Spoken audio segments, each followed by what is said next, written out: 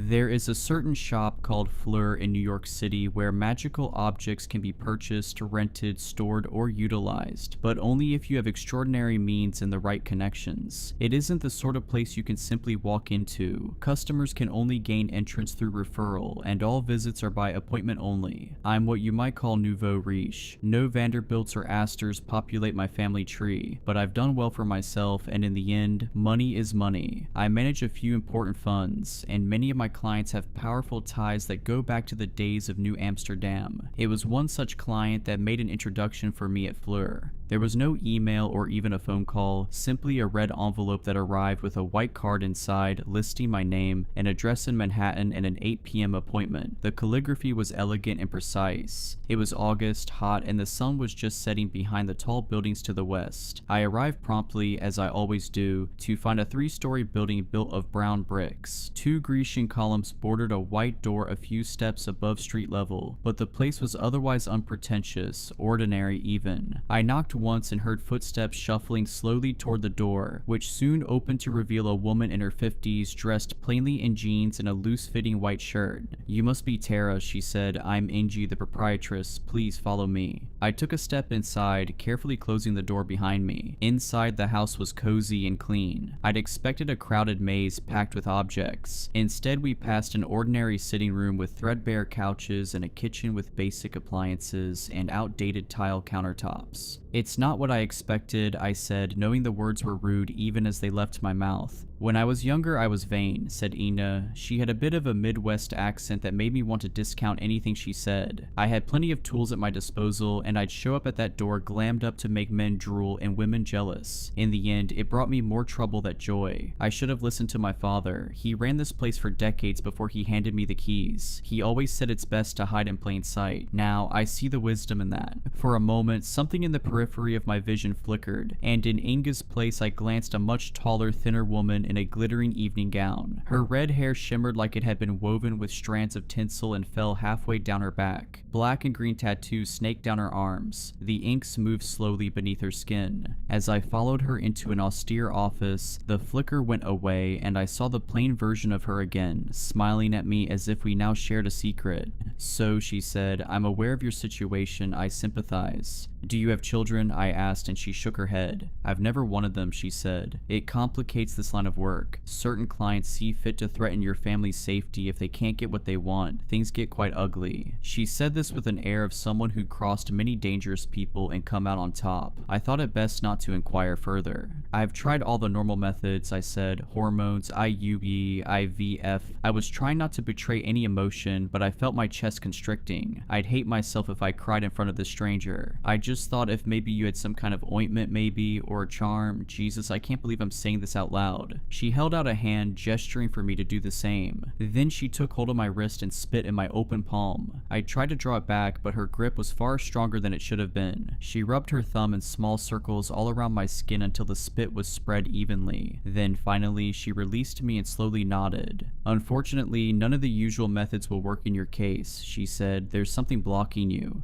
Blocking me? I tried not to sound too unduly skeptical. Like a diaphragm, I wanted to add, but I bit my tongue. "Yes, something powerful that even I can't quite see." Now I rolled my eyes. Of course. My lie meter was going into hyperdrive. I could almost sense that sales pitch coming. Of course I had a 1 in a million problem that would require a very expensive solution, right? "Sounds like you can't help me then," I said, standing. "No," she said, "you can help yourself, but only if you want it badly enough." I hesitated for a moment. I could always try the IVF again. A new method was being pioneered down at the Mayo Clinic. Something to do with treating the ovaries with stem cells maybe, but I could only imagine it ending in utter expensive failure. And then there was the other issue. Marlon, my boyfriend of 8 years, had thrown his hands up at the whole thing, frustrated at my tenacity, which he called obsession. A few days earlier, after our latest fight, he'd stormed out of the apartment without a word and hadn't responded to any of my texts since. "I can help you," she added. I sat down. "I want it more than you could possibly realize," I said. "Many people who show up here believe that," she said. "Some are correct, most aren't." She opened a door and rang a small bell. A few moments later, a thin red-headed man walked in carrying a roll of fabric over his shoulder. "You don't need a salve to shock your womb into obedience," she said. "You need a wish." Like from a genie, I said, almost laughing. You got Robin Williams' ghost in here? She smiled thinly as if humoring a child. There are such things as beings who can grant boons to humans, she said, but they don't live in lamps or rings, and they are closer to gods than to that blue monstrosity in Aladdin. She nodded to her companion who knelt and rolled out the fabric. It was a rug, I realized, or what may have passed for one long ago. The gray fabric was beaten and frayed, and black blocky images of antelopes had faded into almost nothing. The rug is from the Ubaid period, roughly 4800 BCE, explained Inga. Even were it not charmed, it would be one of a kind amongst the oldest textiles in existence. By the same token, it's likely that it had survived for so long precisely because of its supernatural qualities. I had to stop myself from making a joke about magic carpets. Inga looked deadly serious now. In the popular imagination, magical objects are portrayed as easy fixes, said Inga. A lamp you rub or a sword that slices through stone. A carpet that flies. In reality, most enchanted objects can only be activated through extreme effort and determination. They're merely a foot in the door to seeking supernatural aid. The true effort comes from the seeker. So how does it work? I asked. To contact the being tied to this rug, you must kneel on it for 3 days and nights. During that time, you may not sleep, eat, or drink. If you have proven the strength of your resolve after 3 days, the spirit will visit you in your desire. And I can wish for anything? Most wishes are acceptable, but it's good to know ahead of time that there are limits. You cannot use the wish to kill a living thing or to negate the wish of another. Such things are against the nature of the spirit. It is a generous being by nature, looking to grant the heart's desire of the worthy.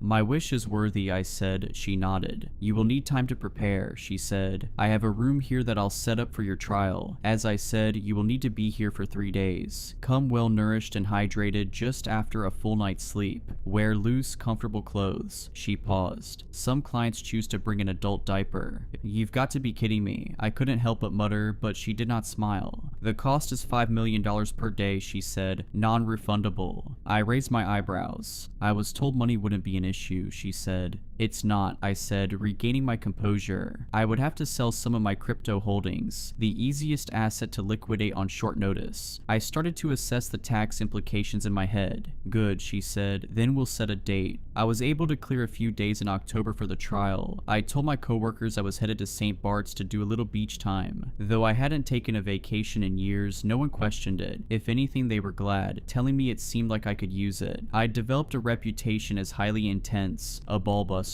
I think everyone was happy to get a break from me for a few days. I did finally hear from Marlon. He called to let me know he was coming for his things and that he hoped I wouldn't be there when he arrived. It hurt to lose him, but I told myself I was better off moving forward alone. Perhaps I just didn't want to endure the embarrassment of explaining my visit to Fleur and the trial awaiting me. If anything, Marlon was even more of a skeptic than I was, but he wasn't the kind of person who really truly wanted anything. He'd gone along with the baby plan partly because of me and partly because it was the thing people did. But I know he never really fantasized about holding a newborn in his arms, taking joy in her little coos and laughs. He was simply along for the ride until things got too hard, and then he wasn't. It was all for the best. If the wish worked as promised, I wouldn't need Marlon or any man. The baby would be all mine. In the days leading up to the trial, I did everything I could to prepare. I caught up on sleep, ate at a small caloric surplus, and did a daily yoga routine to loosen my joints. Embarrassingly, I also prayed to a small statue of Mary my mother had given me as a girl. It was one of the few objects I'd kept from childhood, and I certainly wasn't Catholic anymore, but it felt like it wouldn't hurt. Finally, the day came. I arrived at Fleur and ascended the steps. The door opened before I could even knock, and Inga gestured for me to enter. She was dressed in a sort of white linen uniform with a tan apron. She might have looked at home in a day spa. Indeed, she handed me a glass of ice water with a cucumber floating inside.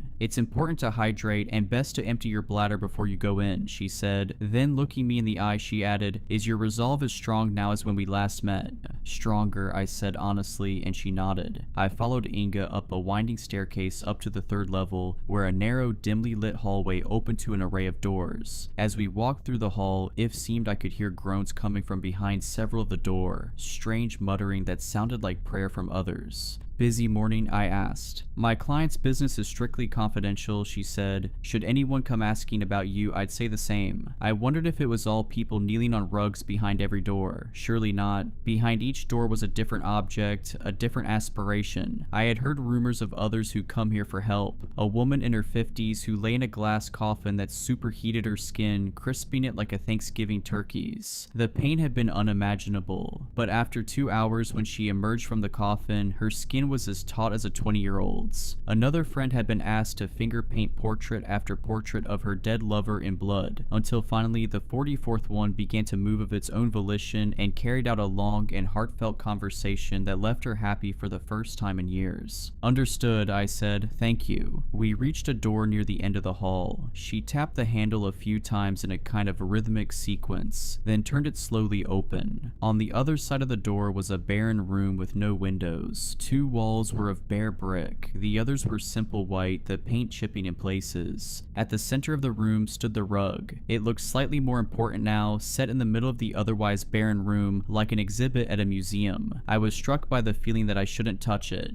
"Your trial begins as soon as you place your feet on the rug," said Inga. "The spear will expect you to kneel for the duration of your time here. A bit of stretching from time to time is acceptable, but under no circumstance are you to leave the rug. Should you wish to abandon the trial, simply walk to the door and knock thrice. No negative consequences will befall you, but you will still be expected to pay, and you will not be allowed to attempt the trial again." She paused for a moment. "I should have asked this before," she said, "but as I mentioned, there's some kind of blockage preventing you from having a child. Do you have enemies? Someone who would care enough to curse you?" I tried to think. I'd upset plenty of people in my life, especially at Word. I had ruined certain companies, effectively putting my boot on their necks when they showed the first signs of weakness. I'd sparked selling frenzies that tanked stock prices and ruined small financial empires. An angry tech bro had once pelted me with a milkshake as I left the office. "I don't think any of my enemies believe in this stuff," I said, and she nodded. "Good," she said. "The trial begins now." She walked outside, closing the door behind her, and though I was now the only person in the room, I didn't feel alone at all. The rug had a presence to it, I realized, just not necessarily a human one. Slowly, I removed my heels and circled the rug. The floor was frigid against my bare feet, cold enough to be uncomfortable, yet I found it difficult to will myself to step onto the fabric. Finally, I shook my head. I was being stupid. I would get on the rug. I had never shied away from anything simply because it was hard. This time would be no different. The first few minutes were unremarkable. I knelt on the old fabric and stared blankly at the wall. Years of classes, yoga, barre, Pilates, etc. had trained me for this moment. If anything, when I closed my eyes, I could pretend that I was simply holding child's pose for a bit longer than usual, and that I'd soon be hitting the shower and indulging in a green smoothie. As time wore on, it became harder to maintain this fantasy. My muscles began to ache, and I shifted to other sorts of kneeling, sometimes with my torso elevated, sometimes lying forward and touching the rug with my fingertips. Initially, the rug had seemed to possess no smell, and I imagined it had dissipated over the course of millennia. Now though, with my mind emptied and my senses heightened, I caught notes of odd scents, a kind of burnt one emanating from the black dye and a musky, earthen one from the fabric itself. Did they have sheep back in the olden days of the Fertile Crescent, or had this been woven from the hair of some other animal? The pain became worse. My lower back and knees throbbed. How long had I been kneeling now? Surely not more than a few hours. Was I really ready to endure this for days? "I'm going to stand and stretch now," I said, feeling like an idiot. "I hope that's okay. That doesn't break the rules, right?" There was no response, and I felt extra stupid. "Okay?" I asked one last time. Looking up, I seemed to spy a haze of something at the far end of the room near the wall in front of me. An old woman was sitting in a chair knitting. For a moment, she looked up from her work and met my eye, then she slowly nodded, giving me permission. Carefully unbending my knees, I stood. The relief was immediate. The fire that had been burning in my joints went out as if doused with a bucket of water. "This is still the easy part," said the old woman quietly from the far side of the room. "If you don't have the will to continue, better to quit now. There's no prize for quitting halfway or even at the 3/4 mark." "You've never met anyone with a will like mine," I said. She snorted a little and went back to her knitting. "Kneel," she said quietly, and then she disappeared. The pain grew worse, and if it was just pain, it might have been easy, but your mind plays tricks on you when you hurt. It'll tell you that you're doing permanent injury to your knees and ankles. It'll ask if the tingling sensation in your toes is nerve damage. Could your spine itself be in jeopardy? Will you still be able to walk at the end of all this? But through all of it, I didn't stop kneeling. Every time an intrusive thought arose, I made myself think of my daughter. At times, it was almost as if I could see her. In the vision though, she wasn't a baby, but a woman fully grown, perhaps even my same age. She stood behind the old woman, a hand on her shoulder. She stared at me as if looking for something, perhaps wondering if I'd soon give up, if she'd never come to exist. This wasn't the first time I'd seen my daughter. Since I was a teenager, I've had vivid dreams about her. Us at high tea in matching dresses, arguing the merits of English breakfast and Earl Grey. Me at her college graduation, my eyes welling with tears as she collects her Princeton diploma. Me popping a bottle of champagne to celebrate her putting the down payment on her first apartment, a little one-bedroom in Brooklyn. It was all so clear that it seemed inevitable, like the dreams were a reality just waiting for me once I reached the proper time. I knew I was destined to become the mom that my own mother never was. Yes, my mother was a disaster. She'd moved to New York from rural Virginia, assuming she'd be discovered by some producer at the cafe where she worked and book her ticket to Broadway. Every morning she spent an hour in the mirror, preparing for her big break, but it never came. Instead, there was only an endless procession of men, some with promises of fame and fortune, but mostly just a string of losers that grew increasingly dangerous. I don't like to talk much about that period of my life, except to say that it was terrible and not something I'd wish on anyone. It all ended when I was 12 and came home from school to find her half dead off a bag of gray powder, lying on the couch beside her fully dead boyfriend. I went to live with one of her cousins in Brooklyn after that. She had 2 daughters of her own and worked almost constantly. To her credit, I wasn't treated any worse than her biological children, but that's not saying much. At best, we were all seen as burdens, but at least I was safe. I suppose it made me tough and eager to be nothing like my mother. I grew up hating her and had very little contact with her once I stopped living at her place. At some point, I heard that she died falling from a balcony, an act that may have been self-inflicted or at the hands of a jealous boyfriend, though the truth was never discovered. I chose not to attend the funeral. I suppose I was driven to be my mother's opposite in every way. Through high school, my grades were perfect and I never dated. I told myself that when I was older, I would give my daughter the things I never had. A clean apartment looking over the park, and a stable dad who never drank and woke up early each morning to brew coffee and read the news. A mother who loved her above all other things. I looked up at the old woman. My daughter's shade stooped down and whispered something in her ear. "What?" I asked, attempting to bend my head up to look at them. I realized I barely had the strength to do so. How long had I been here now? I had no phone, no watch. The room had no windows. It could have been the first day or the second, certainly not the third. "She says that you could never love her above all other things," the old woman muttered. "You love yourself too much." Had they read my thoughts? "What does she know?" I asked. "She doesn't know me. She's not even real."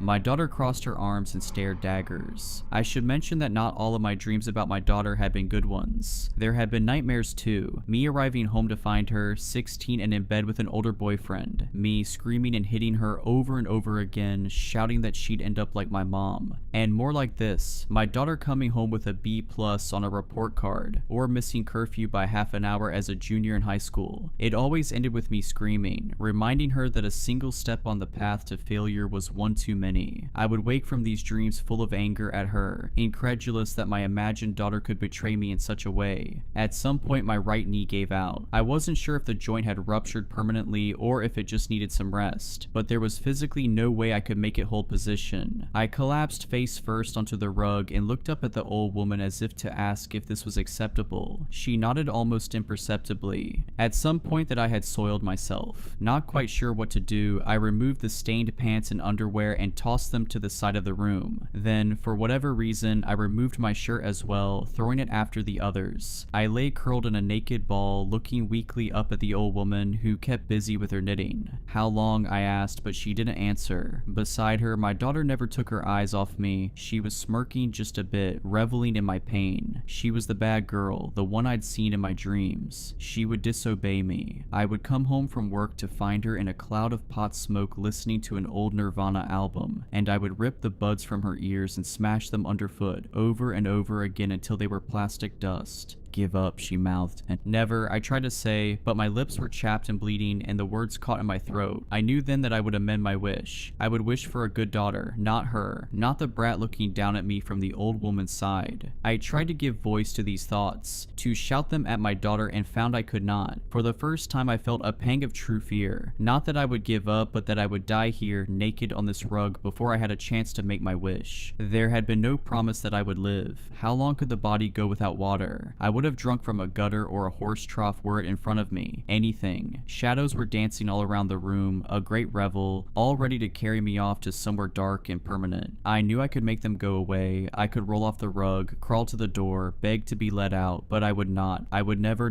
relent. My daughter shook her head and, see, she said, she'll never bend. The old woman looked up at me and nodded, and I realized that the rug had extended now, growing longer. It reached all the way to the old woman, stretching out to her feet and up her legs, all the way to the needles in her lap that were knitting it longer and longer. She gestured for me to come closer, and I began to crawl, naked and chapped. My right knee fully numb, I dragged myself to her feet. Tell me what you desire, she said softly, not meeting my eyes. You know, I said, you need to say it. A daughter, I said, my perfect daughter. She thought for a moment. I'm sorry, she said. I cannot help you. The rules are the rules.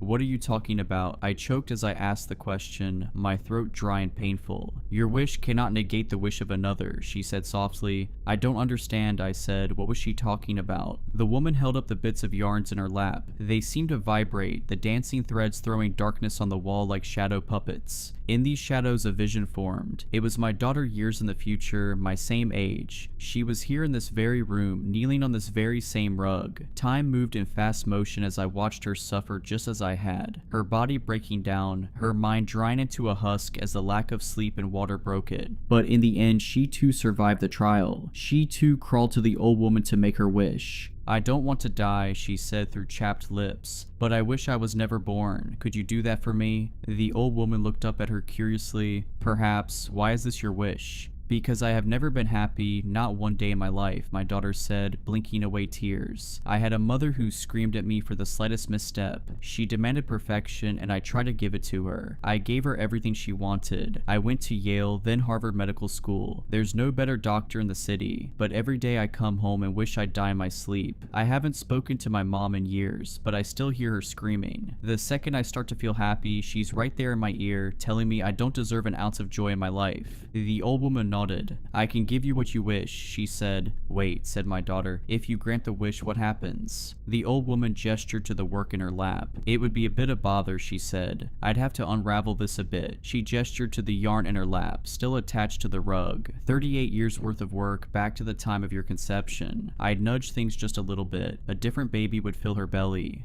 No, said my daughter, fighting back tears. No. No one else should have to do this, to live this. She thought for a moment, then said, I want to wish for my mother to be barren, incapable of having a child, ever. The old woman smiled a bit sadly and nodded. She began to pull at the thread in her lap, unraveling the rug. Anything else? Yes, said my daughter. One day I want her to find out why. The old woman looked over at me now, then over at my daughter's specter. She shot me one last cruel smile, a look of satisfaction. Then she turned and walked through the darkness of the wall. She would not return. Do you understand? Asked the old woman. I can't allow your wish to undo hers. I understand. Is there anything else I can offer you? She asked. I shook my head. She looked up from her knitting one last time. You may yet think of something, she said. Come back any time. You know where to find me. Inge must have entered the room shortly after. She gave me a glass of water, which I drank desperately, and a fresh robe. She took me to a shower where I sat and cried on the wet floor. My skin was so broken that I could barely handle the lukewarm temperature. My knee throbbed but had regained a bit of its function. I saw that I would be whole again, physically at least. Since that day I've been at home, slowly repairing myself. Long baths, lunches of chicken broth and juice cut with water. But I can't bring myself to call work or anyone really. I feel that the motor has been ripped out of me, that there's nothing to make me go anymore. What is a life without a purpose? I am not someone accustomed to drifting. And of course I've been angry. At my daughter and at myself. But there's nowhere for those feelings to go. Nothing to do with them. I can't undo the mother I was in some other fabric of reality. I am stuck, but at the same time, I have no desire to die. And lately my thoughts have turned to my own mother, who I suppose made me this way. As I said before, so much of who I am came as a reaction reaction to who she was. I think of the way she cackled when she was high. It was a selfish laugh, a laugh you couldn't share. Late at night, I find myself waking impossibly thirsty, but I do not drink. Instead, I kneel on the bed and stare into the darkness, and I think I see the old woman sitting there. I imagine crawling to her and whispering that I too wish my mother had been barren, that I too want her to know why. I imagine the old woman unraveling another few decades from her work to go back and fix things. And in my reverie, I sometimes hope that I won't be the last one to make this wish, that my mother will do the same, wishing her mother barren, and then on until each bad mother through the centuries is erased along with history itself, the whole rug disappearing as the old woman pulls the thread, until all traces of humanity are wiped away, leaving nothing but a pile of tangled yarn.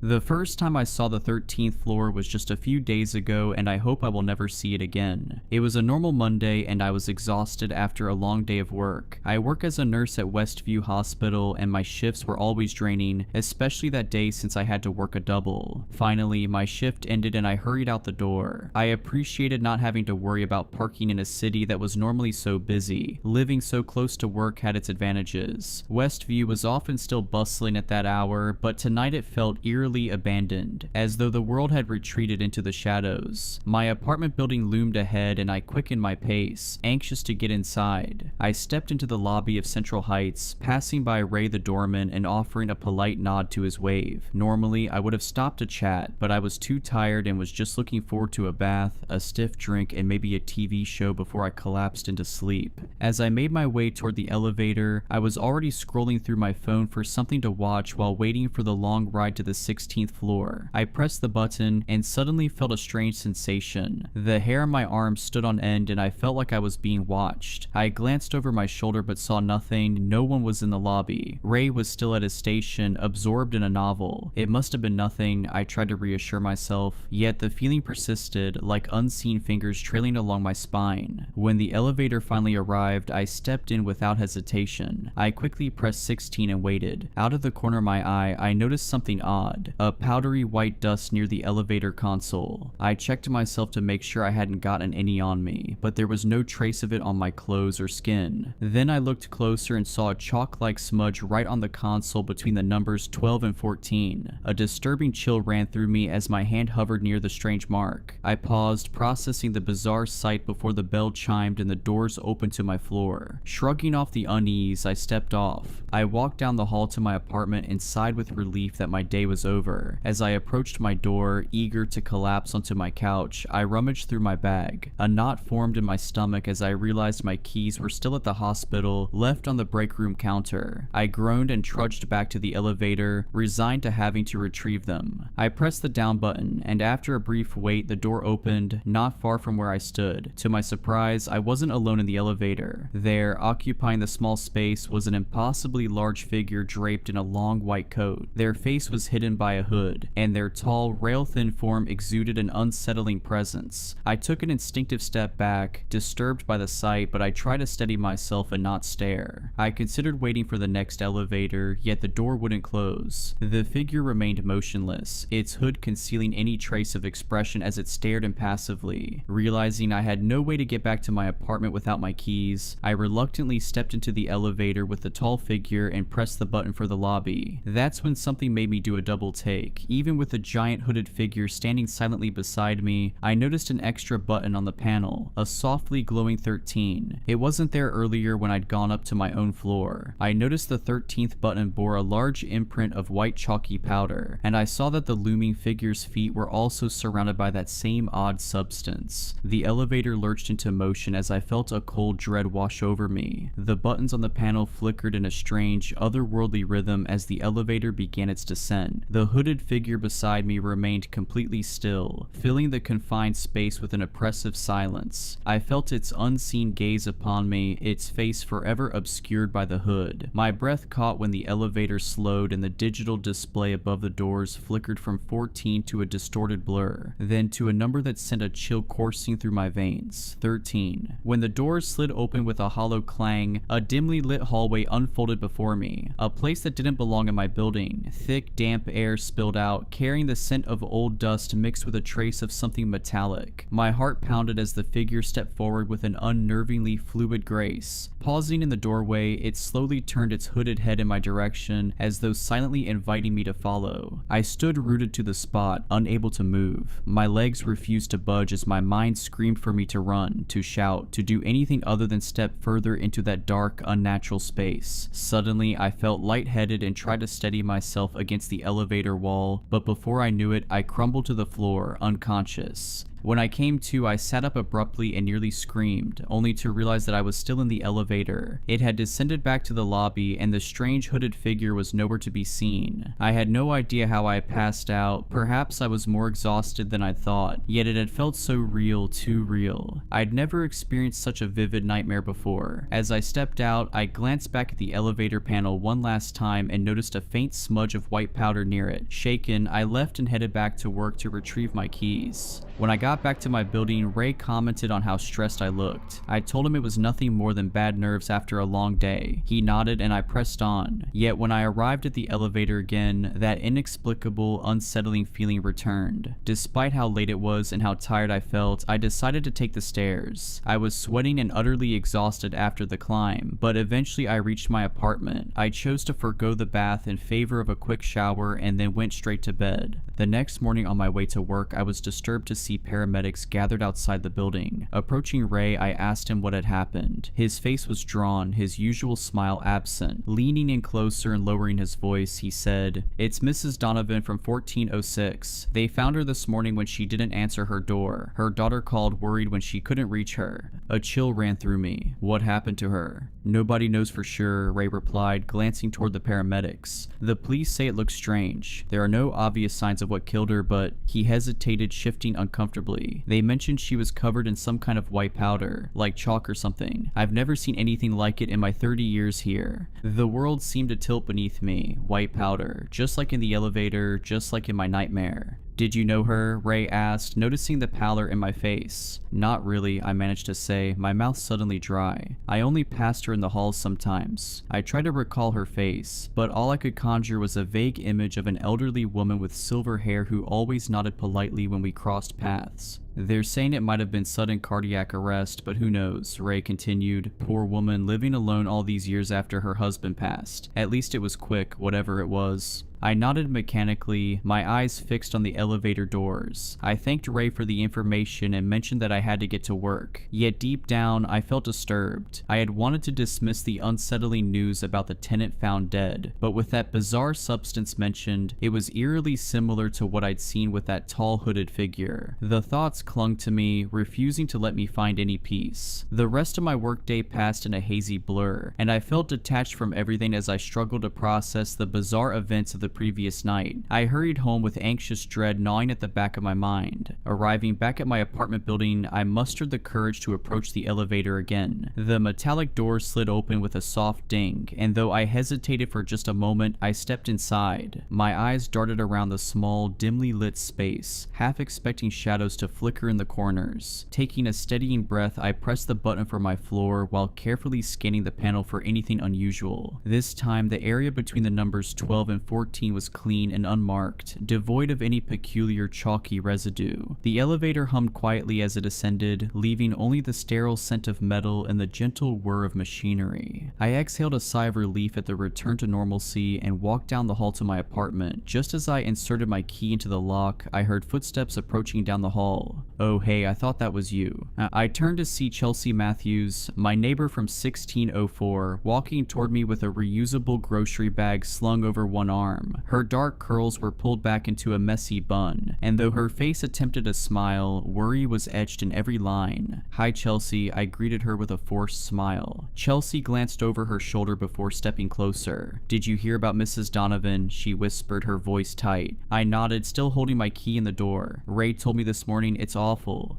I can't stop thinking about it, Chelsea admitted, clutching her grocery bag closer to her chest. I saw her just 2 days ago in the laundry room. She seemed perfectly fine, even talking about her granddaughter's ballet recital. A chill crept up my spine. Did Ray mention the white powder they found? Her eyes widened. Yes. That's what's so strange. My sister works at the police station as a clerk, and she couldn't tell me much, but she said the investigators were baffled. It wasn't any kind of drug or poison they recognized, just this weird chalky substance all over her apartment. Her voice dropped even lower. The medical examiner still hasn't determined a cause of death. My legs felt weak as I leaned against the door frame. That's disturbing. There's something else, Chelsea confided, stepping even closer. Mrs. Donovan mentioned something weird the last time I saw her. She talked about having nightmares of a tall figure in white visiting her at night. She shook her head. I assumed it was just an old woman's imagination, you know, but now, the key slipped from my fingers, clattering against the hardwood floor, making Chelsea jump. Sorry, I mumbled as I bent to retrieve it with trembling hands. Did she say anything else about this figure?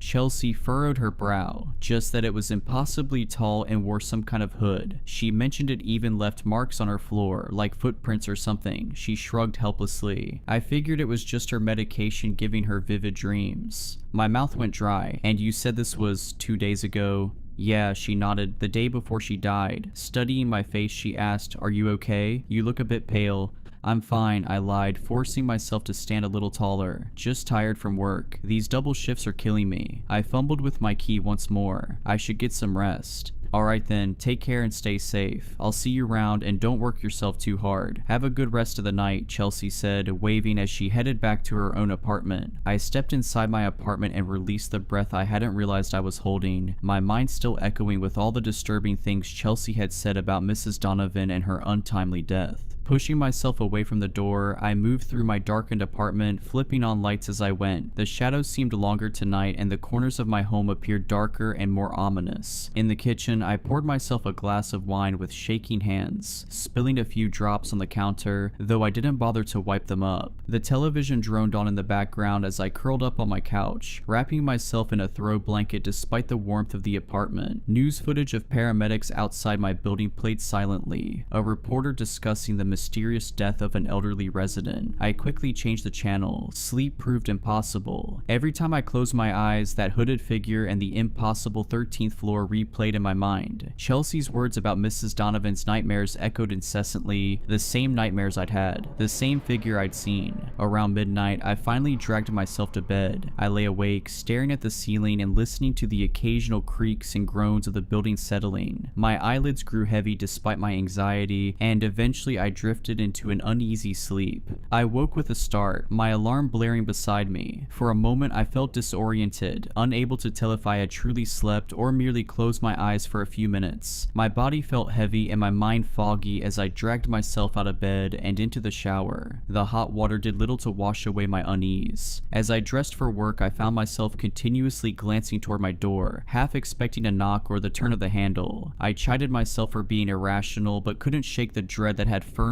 taken root in my mind. My morning routine took longer than usual. Every sound startled me. By the time I was ready to leave, I was already running late. I hesitated at my door, took a deep breath, and stepped into the hallway. The corridor was quiet, with morning light filtering through the windows at each end. I locked my door and headed toward the elevator, only to freeze mid-step. There, in the middle of the hallway, stood Chelsea. I recall that she worked at a different hospital across town, yet she was in her hospital scrubs, though they looked rumpled as if she'd slept in them. Her hair hung loose and tangled around her shoulders. "Chelsea," I called out cautiously, "are you okay?" She didn't respond at first, remaining perfectly still with her gaze fixed on the wall. Something about her unresponsive stillness sent a chill down my spine. "Chelsea," I tried again, gently reaching out to touch her shoulder. At my touch, her head snapped toward me, but her eyes remained unfocused, gazing through me rather than at me. Her pupils were dilated and her face looked unnaturally pale. "It comes at night," Chelsea whispered, her voice raspy and strange. "The shadow of death, it wears white but leaves darkness. It marks them first. The 13th floor, it's waiting there." My blood ran cold. Chelsea, what are you talking about? There is no 13th floor. I saw it last night, she continued, her voice slurring slightly. In the elevator, the button appeared, white dust, so cold. She shuddered violently. It knows who's next. I gripped her shoulders, shaking her gently. Chelsea, snap out of it. Blinking rapidly, Chelsea's eyes gradually focused. Color slowly returned to her face as confusion took over. She looked around disoriented before finally recognizing me. Why am I in the hallway? She murmured, touching her forehead and wincing. God, I have such a headache. Was I sleepwalking?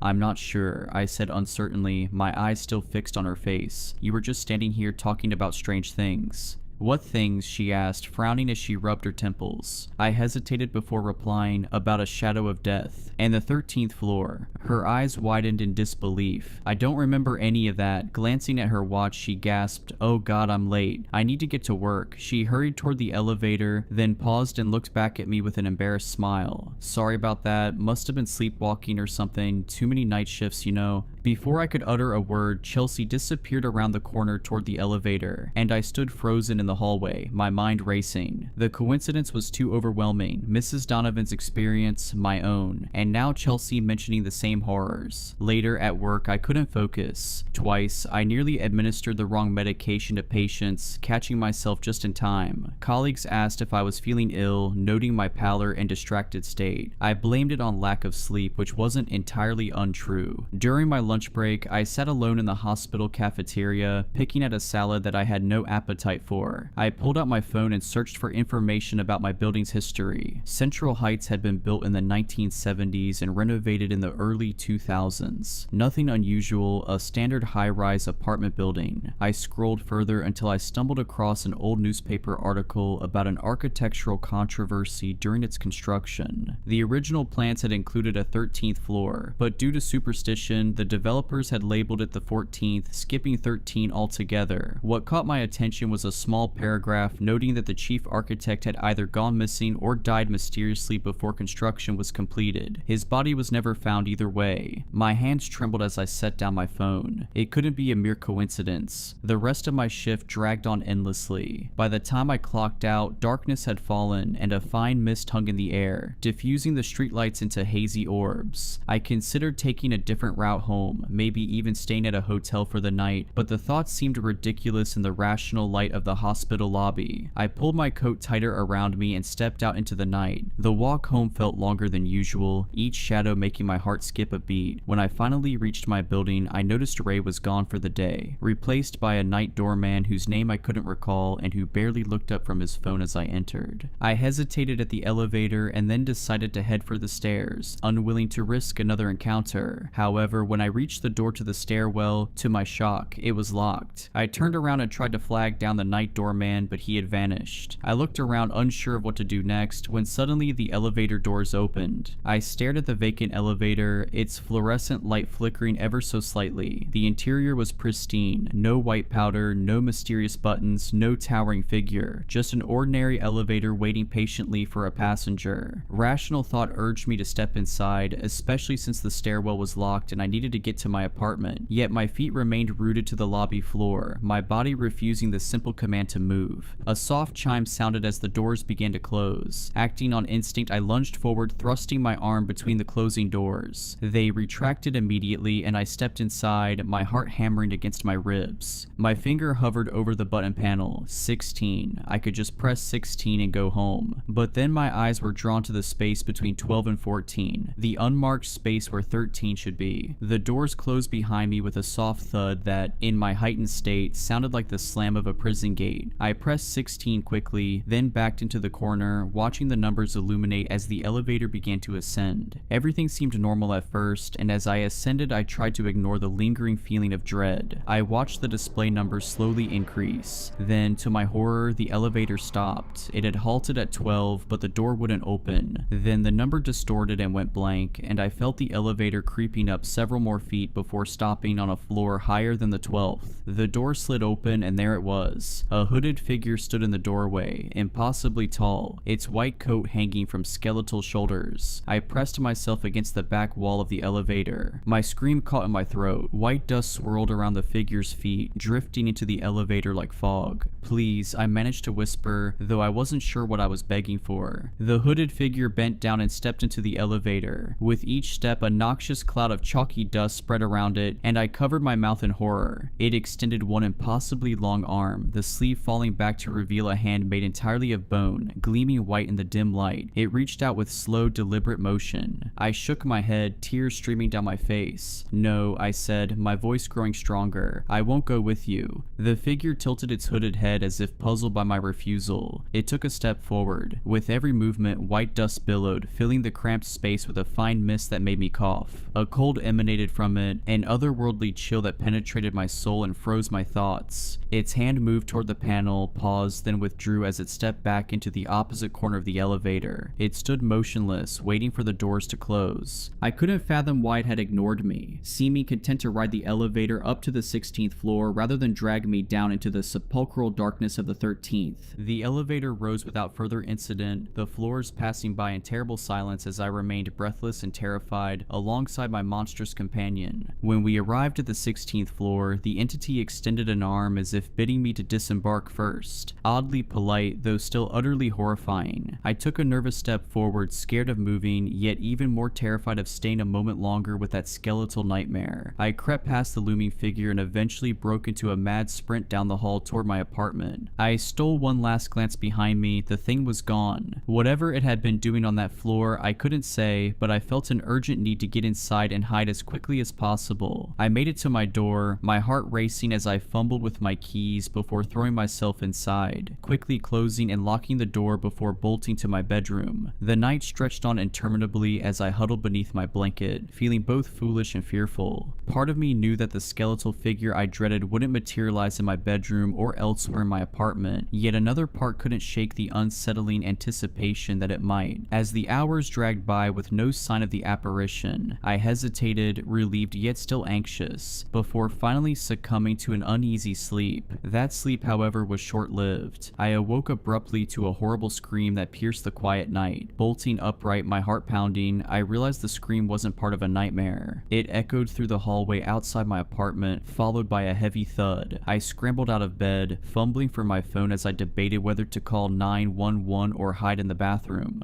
A strange compulsion drew me toward the door instead. I pressed my eye to the peephole, my breath fogging the small glass circle. At first I saw nothing, then movement caught my eye, a figure walking slowly toward the elevator. It was Chelsea. Her movements were unnervingly stiff, limbs jerking slightly with each step as if controlled by invisible strings. Her eyes were wide and vacant, staring straight ahead. Behind her loomed that same white-robed figure, impossibly tall, its skeletal frame nearly brushing the ceiling. One bone-white hand hovered inches from Chelsea's back, guiding her without actual contact. White dust billowed with each unearthly step, leaving a trail of chalky footprints on the carpet. "Chelsea," I whispered, my hand clutching the doorknob. I knew I should open the door, or scream, or do something, but my body refused to move. Chelsea and the figure reached the elevator. The door slid open without either of them pressing a button, revealing an inky darkness. As they stepped inside, Chelsea's head turned slowly, mechanically, toward my apartment. Even through the peephole, I could see that her eyes were completely white now, dusted with the same chalky substance trailing behind the hooded figure. Our gazes locked for one terrifying moment before her face went slack again, and she and the figure stepped into the elevator. The doors closed with a soft chime that seemed disturbingly ordinary amid the horror. I stumbled backward from the door, my legs giving out as I collapsed onto the floor, my breath coming in short, painful gasps. Chelsea, the figure was taking her to the 13th floor, just as it had tried to take me. Images of Mrs. Donovan's death flashed through my mind, found covered in white powder, dead without explanation. I knew I had to do something. I had to help Chelsea. With trembling hands, I dialed 911, but the call wouldn't connect. My phone showed full service, yet the call failed repeatedly. Frustrated, I tossed the useless device onto the couch and scrambled to my feet, pulling on a sweatshirt over my pajamas and shoving my feet into sneakers. The rational part of me screamed that I should stay inside, lock the door, and wait until morning, but Chelsea was my neighbor and I had to try and do something. I grabbed a kitchen kitchen knife, fully aware that it would be useless against whatever that thing was, yet clinging to the faint feeling of security it provided. I flung open the door and stepped out into the hallway, my heart hammering against my ribs. The corridor was empty now, but a ghostly trail of white powder led me to the elevator. Clutching the knife in my sweaty hand, I followed the shimmering, luminescent powder on the carpet. When I reached the elevator, I saw the doors still closed and the indicator light paused between floors. My finger hovered over the call button. Was I really doing this? Was I truly going to follow that thing to wherever it had taken Chelsea? Before I could decide, the indicator light began to move again. The elevator was coming back up. I ducked behind a decorative plant in the corner, crouching low as the elevator chimed its arrival. The door slid open, revealing an empty car. No sign of Chelsea or the figure, just more of that white powder dusting the floor. I approached slowly, knife extended before me. The elevator's interior had a thicker layer of the powder, swirling gently as if disturbed by an unseen breeze. Something compelled me forward, not curiosity, but a desperate need to find Chelsea and rescue her from whatever fate had befallen Mrs. Donovan. I stepped inside, my shoes leaving prints in the dust. The doors closed behind me and I realized I hadn't pressed a button. The panel remained dark. No, I whispered to myself. I was too late. The only trace left was the eerie powder shaped like a skeletal finger pressed on the section between the 12 and 14 buttons. I stepped off that horrific elevator and walked numbly back to my apartment, praying that all of this was just a terrible dream. The next day, my greatest fears were confirmed. I rushed downstairs as quickly as I could, and upon emerging in the lobby, I saw the police and paramedics gathered outside the building. My heart sank. Ray was back at his post, and noticing my horrified expression as I appeared in the lobby, he confirmed the truth I had been dreading. With an ashen face, he said in a low voice, "Found her in the hallway this morning, just like Mrs. Donovan, no signs of a struggle, no obvious cause." Leaning closer and glancing around the empty lobby, he added, "And that same white powder all over her. The police are saying it might be some kind of toxic substance in the building. They're bringing in specialists today." I gripped the edge of Ray's desk to steady myself. "Are you alright?" he asked, concern deepening the lines on his weathered face. "You look a bit shaken."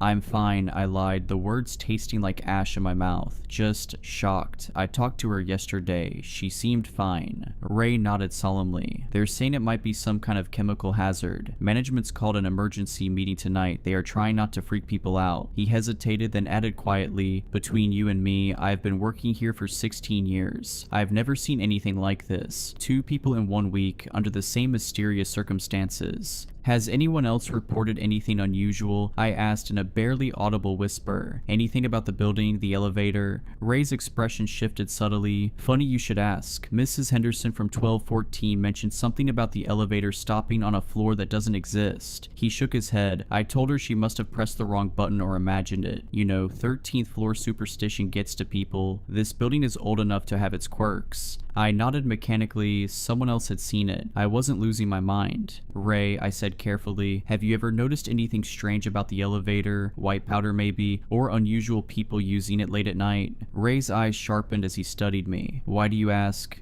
"Just curious," I offered, my attempt at casual conversation failing miserably. Glancing around once more, Ray motioned for me to lean closer. "There have been stories about this building for years," he whispered. "Back in the 70s, during construction, workers refused to continue after dark. They said they saw things. Management called it superstition and fired anyone who complained." He paused before adding, "The architect went missing and the foreman died before it was finished, found in the elevator shaft between what would have been the 13th floor. Covered in white powder," I murmured, finishing for him. His eyes widened and he nodded slowly. For a long, heavy moment, Ray was silent. Finally, he sighed, his shoulders slumping. "I've worked here for 30 years. I've seen residents come and go. I've watched this building age. 3 years ago, the night janitor quit without notice, left his keys, his uniform, everything. He just disappeared. Before he left, he told me something I've never forgotten." He swallowed hard. "He said he'd seen death itself in the service elevator, wearing a heavy white coat."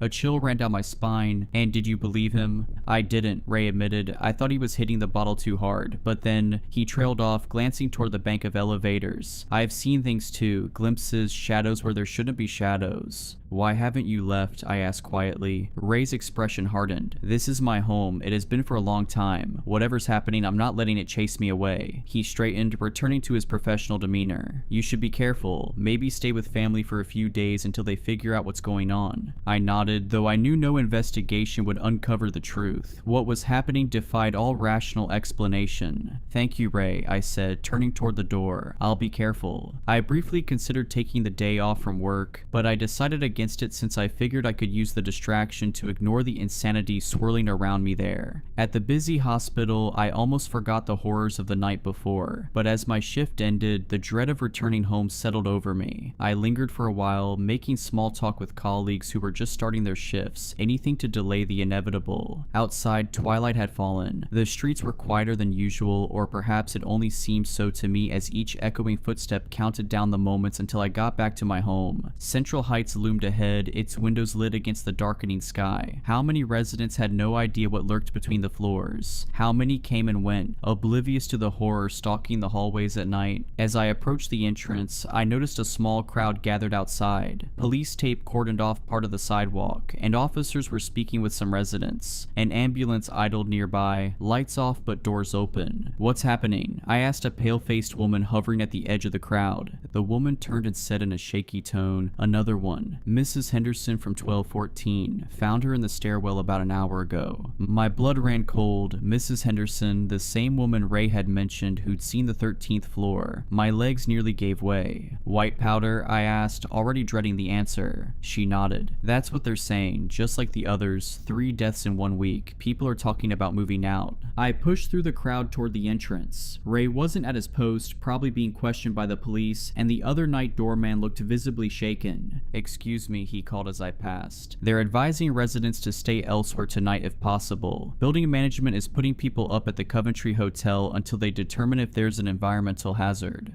"Thanks," I mumbled in a terrified daze. I wasn't in any mood to argue. I headed for the Coventry Hotel, hoping for a night's safety away from the building and its haunting specter of death. After checking into my room, my mind whirled with doubt and fear. The terrifying enigma of Central Heights dominated my thoughts, compelling me to consider leaving. Whatever was happening in that building, be it a deadly hallucinogenic powder or the grim specter of death itself, it did not matter anymore. I had to get out. The urge to flee was overwhelming, though a small, nagging part of me hesitated at the idea of abandoning the familiar for the unknown. I didn't have much money, and while I could potentially find a smaller place and hire movers to leave that cursed building behind, the decision felt more daunting than ever. I eventually resolved to leave and find someplace else to live. It was a hasty decision, but I grimly speculated that it might be a life or death situation, and I shuddered at the thought of the people I knew who had already been taken. With that resolution, I tried to settle down, and at last, I fell into a relatively comfortable sleep. Then, as if in the very next moment, my eyes snapped open in a flash. To my horror, I was alone in the elevator. White dust was everywhere on the floor, swirling in the air, coating my skin. The numbers on the panel flickered, and a single glowing button remained, 13. I hadn't pressed it, but the elevator moved anyway, descending to a floor that shouldn't exist. When the doors opened, I didn't see a hallway, but a vast, cavernous space. White dust drifted like snow in stagnant air. In the center stood that hooded figure, even taller than before, its skeletal hands extended toward me. At its feet lay 3 bodies, Mrs. Donovan, Chelsea, and Mrs. Henderson, their skin bleached white, eyes open yet unseeing. Behind the figure, more shapes emerged from the swirling dust, dozens, hundreds of them, all victims of the thing that dwelled between floors, and it was waiting for me to join them. Despite my overwhelming horror, a strange compulsion tugged at me, defying all logic. Before I could resist, my feet moved on their own, carrying me toward the morbid sight. The doors closed behind me with a metallic groan, and in the distance I heard the faint hum of the retreating elevator, leaving me alone with that enigmatic figure. It moved ahead, its long coat dragging along the floor and leaving a trail of white, chalky dust. In a daze, I followed as the oppressive silence wrapped around me like a shroud. The hallway seemed to stretch on endlessly, its walls lined with doors that bore no resemblance to those in my own building. They were older, heavier, each adorned with strange symbols that pulsed faintly in the dim light. Abruptly, the figure halted, tilting its head slightly as if straining to listen to something. I strained my ears, desperate to catch any sound, but only near silence met me. Then, almost imperceptibly at first, I began to hear a faint whisper, soft and indistinct, steadily growing louder. The sound sent shivers down my spine, completely out of place in that world. The figure turned to face me, and for the first time, I noticed a subtle movement beneath its hood. Shadows twisted and writhed within. My breath caught as the figure raised a hand, its impossibly long, pale fingers pointing toward a door at the far end of the hall. As the whisper grew clearer, a jolt of terror struck me when I heard my name called repeatedly in a voice disturbingly familiar. The door at the end of the hall creaked open by itself, revealing a space bathed in eerie, flickering light. I took a hesitant step back, but it was too late. The figure seized my arm with a cold, unyielding grip and pulled me forward. I stumbled toward the open door as the whispers crescendoed into a deafening roar, and in that moment, I stepped through the threshold into a nightmare from which I might never awake. And yet I did wake, gasping and tangled in sweat-soaked sheets. The hotel room was dark except for the red glow of the digital clock reading 3:13 a.m. My heart pounded painfully against my ribs as I fumbled for the bedside lamp. Light flooded the room, revealing ordinary hotel furnishings. No dust, no figures. Just a bland room with standard artwork and heavy curtains drawn against the night.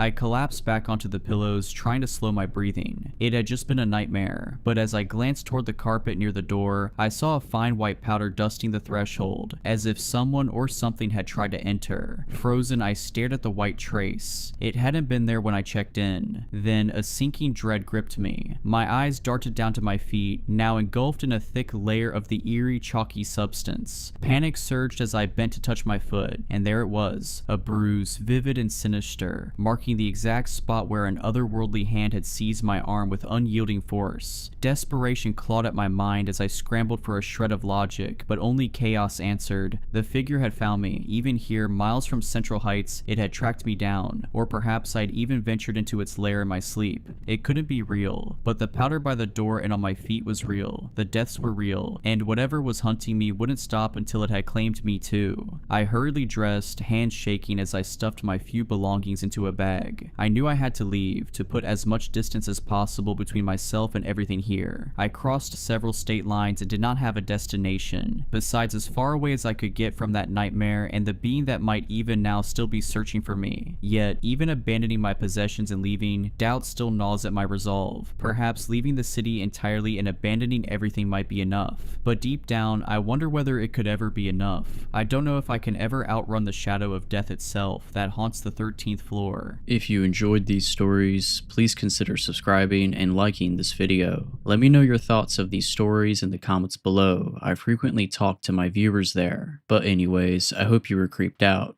Just kidding. Stay safe.